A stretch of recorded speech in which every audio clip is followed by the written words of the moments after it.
Hi there. What do you need help with at the door right now? Price, eligibility, current promos, or overcoming an objection? Just let me know and I'll get you the info fast. What's the current price for our Toshiba DP5022? And also, how much can you customers save on it right now? The last listed price for the Toshiba DP5022 was $118.80, which represented a $29.70 savings off its regular $148.50 MSRP. Ladies and gentlemen, welcome back to a new video. In this one, I'm actually going to cover how to connect LiveKit to Google Gemini's new Filesearch API. The bridge that we're going to use to actually connect both of those is going to be end-to-end. I'm going to show you from start to finish how to not only create your database, how to upload documents to your database, and then how to search it. And then at the end, I'll show you how to actually connect LiveKit to it so that you can have calls like this. And the example I actually provided was, you may not know this, but before I was doing AI and stuff like that, I was actually a door-to-door salesperson and I was working for Bell. And part of the challenge was that we would have these gigantic documents in these iPads that would be like dozens and dozens of pages long. And while trying to get information quickly on specific products, I would have to stop my conversation, then go scrolling infinitely, and then just hope that I remember exactly where a specific document is. So I'm trying to recreate that because it would be so cool to have had a voice agent I can just call at any point, be like, what offers do we have on that, or how much does this cost, and what offers can we combine with what other offers? Let's go ahead and build what I dreamt of having. As a bit of context, before we even go into the world of Gemini, let's talk about RAG for a second, so that we're all talking sort of the same language. If I click here, and let's say you have a voice agent and you want to provide it knowledge, you really have sort of three main ways. The first one being prompting, the second one being fine-tuning or training data, and the third one being RAG. So let's go over them one by one. So the first way that you can provide a knowledge base to your voice agent is something called prompting, which you're probably already doing. But it very much is a way of providing a knowledge base. And if I go in here, some of the pros of doing this methodology, obviously it's pretty fast, there's no infrastructure needed, there's no extra data pipelines, predictable, it's cheap, it's easy to A/B test. You can also change very quickly. The biggest con, however, will probably be the token limit because you are restricted by whatever is in the context window. Updates are manual and it's often a higher hallucination risk because it can sometimes confuse what is knowledge base versus what is context of a conversation or what the user said. So for those reasons, you will rarely find us using a knowledge base within a prompt unless the knowledge base itself is super small. So some of the use cases, super small business, client appointment lines, maybe restaurant host bot, maybe. But generally, you're probably not using your prompt as the knowledge base. The second one is the training data. Now, what I mean by this is if you've dealt with LLMs for any length of time, you're probably aware that these are trained on data. That's how they know things. If you were to ask, when was the Declaration of Independence for the US? ChatGPT will probably respond something along the lines of the 4th of July, 1777. The reason it knows that is because it was trained on data that reflected that. Now, you can take that a step further and try to fine-tune your own model with your own data. Probably not a good idea. I just want to clarify. I would not recommend this. I just want to make you aware that it is a possibility. Knowledge becomes built in, as it says here. You'll get consistent answers and style. And fine-tuning much is, or used to be, a lot more about how it says it instead of what it says. Great for repeated patterns. And as we're going through this, fine-tuning does have its place for specific sales agents where the conversation, let's say you have thousands of conversation of your agent and your customers or your leads, then it might make sense to fine-tune it, but generally you aren't using fine-tuning.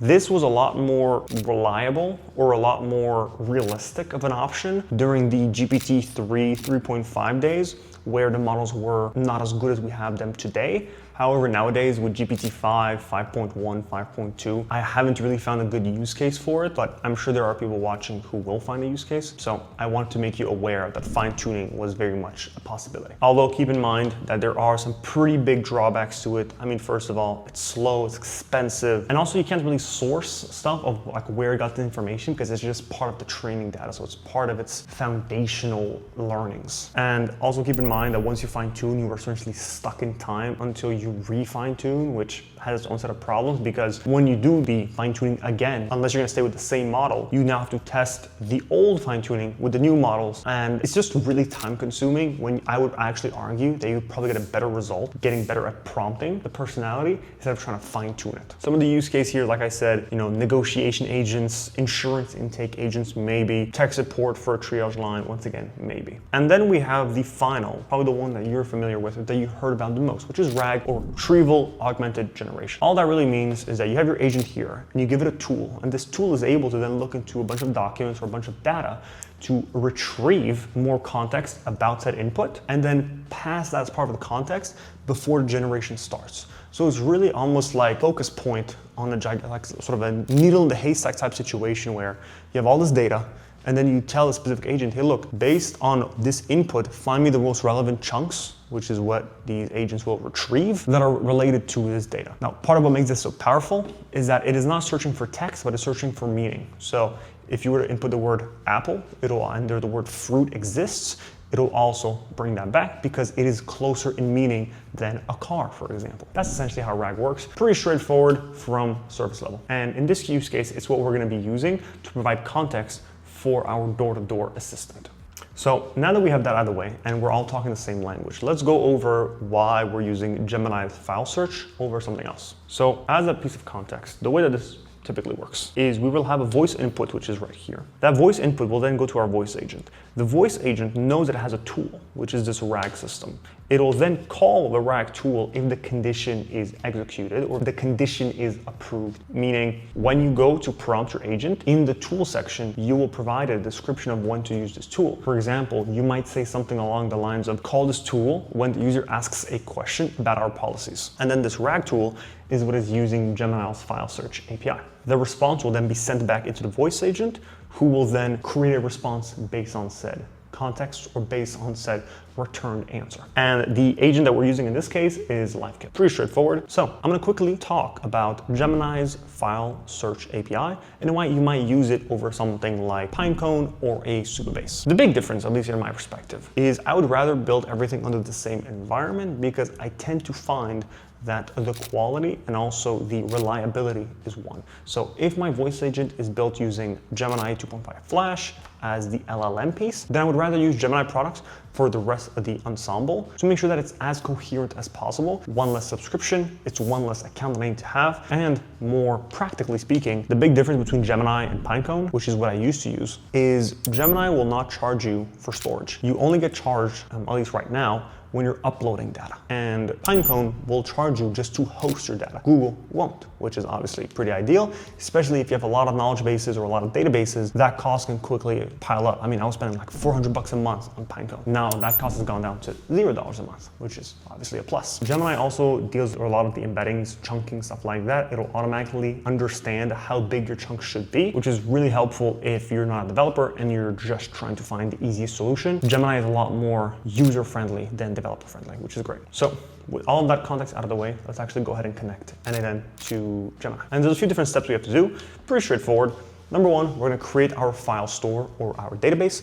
Number two, we're actually gonna upload documents to said file store. And number three, you can then search the file store. And this is where we can now go into NAN. The link to this workflow will be in the description below if you need it, but it's pretty straightforward to replicate as well. We have a couple different automations here in one window just to make it easier to view. The first thing you're gonna need is an API key from Google. And you can get that at aistudio.google.com, and you might have to create a new project. Pretty straightforward. Once you do that, you're gonna get your API key and you can come back to NAN. That's step one. Step two is you want to create a file search store. This is essentially creating a database. So in this case, it is purely a single API request that is this link right here. And then you send in essentially two pieces of information. For us, it's going to be our API key, and then it's going to be our store name. The reason why we need both of these is because this will then return a store ID, which you're looking at right there. Now you want to keep track of that store ID because we're going to use it in the next automation. And that is going to be right here, the upload documents to store. So we've just created our store, perfect.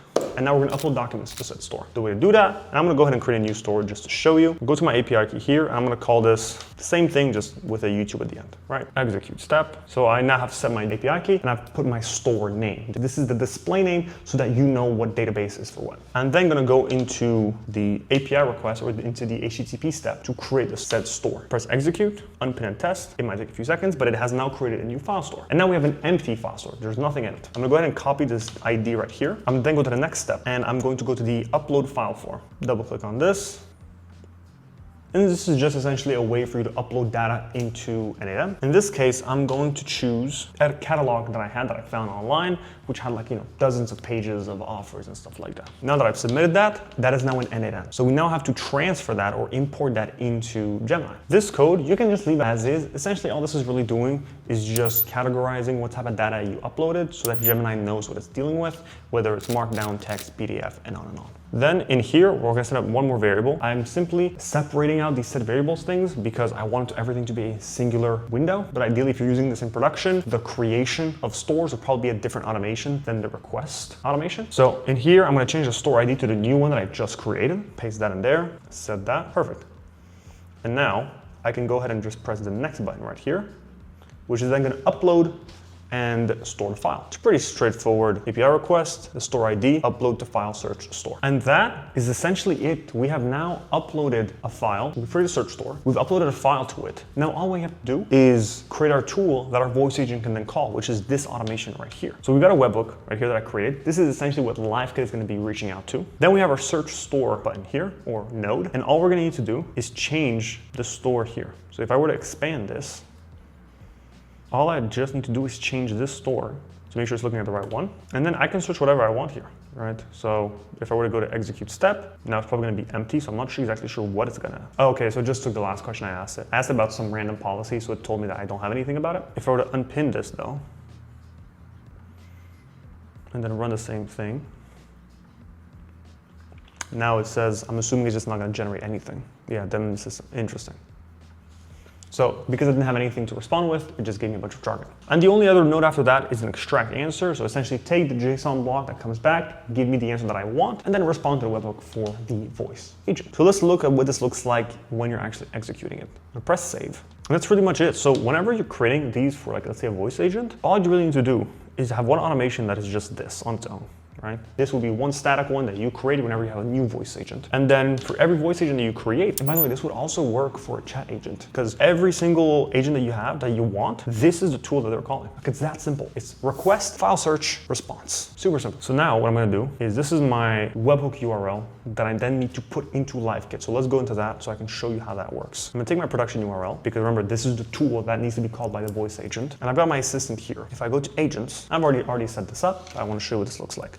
I can click on this agent right here, and I can go to edit in builder. Now, you'll see I've got a prompt here that says, you are a voice-based promotional support agent for door-to-door salespeople representing Bell Canada telecommunications offer, and on and on. The important piece, there's two of them. If you scroll all the way to the bottom, I've got a tool that's called a search knowledge, and that tool is right here. Essentially, I'm just telling my agent that it has a tool called search knowledge. Now, I need to define that tool, and I'll show you how to do that right now. And it's here just says, hey, look, if it's a number, eligibility rule, blah, blah, blah, call search knowledge before answering, so it doesn't try to answer without calling it. Some more sort of suggestions, also put the prompt description if you want to read through the whole thing, but there's just some more instructions as to when to call, when not to call, etc. More importantly, is under actions for your LiveKit agent, you're gonna find a tool and you're gonna wanna press, let me delete this one. Actually, you know what, let me leave this and I'll add a new one. And I'm gonna do is call it search knowledge. Obviously, you want to make sure that you name this tool the same thing that you had in your prompt. Name must be unique. Okay, fine. And then, well, actually, if that's the case, then I can just edit this. And then here, I've got a description of the tool itself, which says, search knowledge retrieves the official up-to-date Bell door-to-door product and promo knowledge base, including pricing, promos, eligibility, etc. And now we have our URL. This URL is the one that you want to get from N8N. So back to N8N, go here, make sure you're using production, copy that, go back to LiveKit, and just paste it there.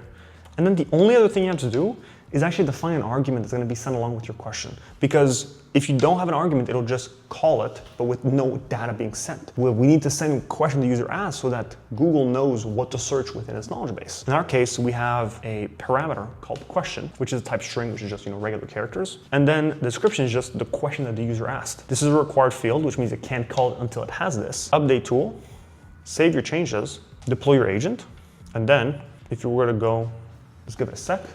You'll see here if I go to executions, I can simply call it again. Hi, this is your Bell support assistant. What do you need at the door right now? Price, eligibility, promo details, or help with an objection? Let me know. Do we have any iPhones for sale right now? This is going to take a few seconds because it's searching this whole database, and you can see it's running right now. I currently don't have up-to-date info in the knowledge base about iPhones available for sale through Bell's door-to-door channel or any current promos. The last details are from an old 2010 catalog and do not reflect today's offer. Perfect, and it said that because obviously this catalog is from 2010, as you can see right here. It's pretty old. I don't know why I couldn't find anything that was newer than this, but you get the point. This was from fall, winter of 2020. But yeah, you can apply the same methodology to as much document as you want. The pricing is super reasonable. I think it's like 15 cents or something per million token, which is a lot of data. So this has simplified my workflow quite a bit. I don't need Pinecone really right now. And I'm now gonna implement this into both my voice agent and my chat agents, which I'm super excited about. If you have any comments, any questions, anything that I can help with, please let me know. Otherwise, thank you for watching and I'll see you in the next one.